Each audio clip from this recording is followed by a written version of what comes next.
Eating more protein can seem like a hurdle if you're not used to eating the recommended amount that supports strength training and optimal fat loss. The recommended protein intake for the maximum amount of muscle and least amount of body fat is around 1 gram per pound of body weight. So, if you weigh 150 pounds, that equates to 150 grams of protein.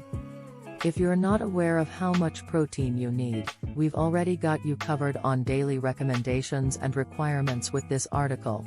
How much protein do you need? The RDA, recommended dietary allowance, of protein is currently set at 0.8 grams per kilogram of body weight. To put that in imperial numbers, that's about 0.36 grams of protein per pound. So, if you weigh 150 pounds, that's a recommended intake of about 54 grams of protein per day. This is what you'd call a bare minimum. Protein is found in meat, dairy products, eggs, fish, beans, and legumes. It's also found in fruits and vegetables, but in much smaller amounts compared to animal products. Here is a handful of ways to eat more protein. Eat lean cuts of meat. Meat is one of the densest sources of protein. On average, there are about 20 grams of protein for every 100 grams of raw meat. It will vary somewhat based on the cut, but most lean meats, anything under 5 grams of fat per serving, is going to contain 20 plus grams of protein per 100 grams serving. Your fattier cuts of meat will have similar amounts of protein, but more fat per serving. The fattier the cut, the more fat, and less protein it will have. When you eat lean cuts of meat, you're getting mostly protein with small amounts of fat. This is why people on a low-fat diet, anything lower than 50 grams fat per day, will tend to opt for lean cuts of chicken, beef, and pork over the fattier versions. The trick here is to examine your current diet.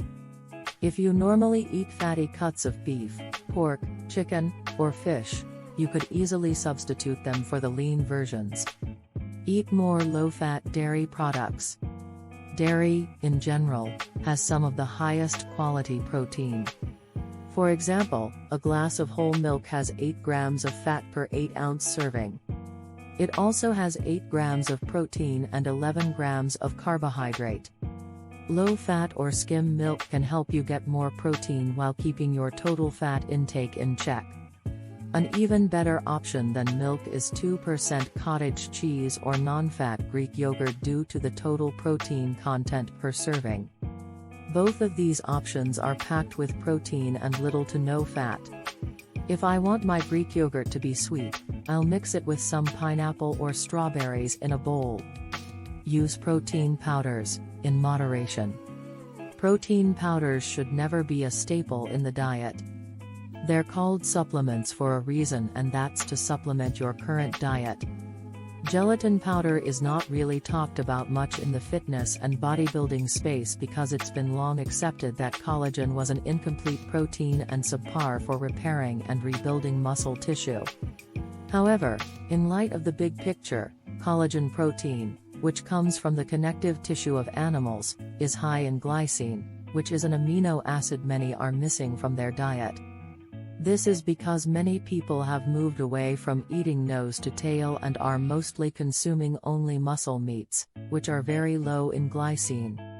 So remember, if you feel compelled to buy a protein powder, or any supplement for that matter, most of the time, it's your emotions going haywire based on the supposed promised results. Plan your meals ahead of time.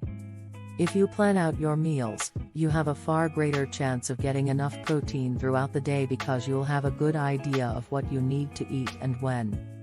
Meal planning can seem cumbersome, but it will make hitting your protein intake goals much easier because you're leaving nothing to chance. Here's an example. Let's say you plan to eat 4 meals per day. Breakfast, lunch, a pre-workout meal, and dinner.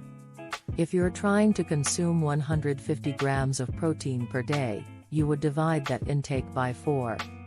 154ths equals 37.5 grams.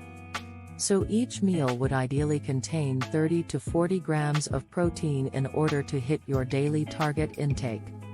Each meal doesn't have to contain the exact same amount of protein, but this gives you a good idea of how much protein to aim for in each meal to consume enough by the end of the day. This is how a day typical should look in terms of total meals and protein-rich food. Breakfast. 1. 2 lattes made with 2% milk, sugar, and gelatin powder. 2.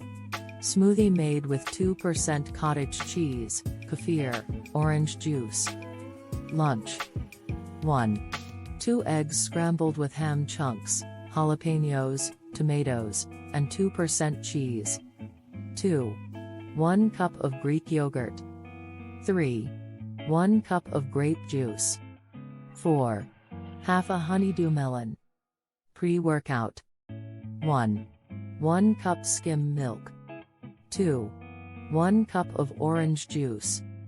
Dinner. 1. 200 to 300 grams of lean beef, chicken or pork cooked with peppers, onions and other veggies. 2. 100 to 150 grams, pre-cooked weight, of white rice. 3. 1 cup of bone broth. 4. Half cup of Fage Greek yogurt on the side. Front-load your day with a protein-rich breakfast. If you struggle to get enough protein by the end of the day, one of the best ways to ensure you hit your goals is to eat a good amount of protein early in the day. This can also ensure you get enough calories in case you're very busy and struggle with eating enough quality food. One way I front-load my protein for the day is by consuming a decent amount of protein from cottage cheese, yogurt, milk, and gelatin powder for my first meal. I can easily get 50 to 60 grams of protein in my breakfast shake and lattes, so this makes it easy for me to hit 180 to 200 grams of protein daily.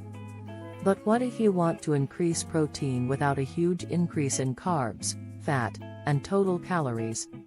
When you're trying to eat a higher amount of protein but control calories, this is where you'll have to get creative with your food choices and make some adjustments.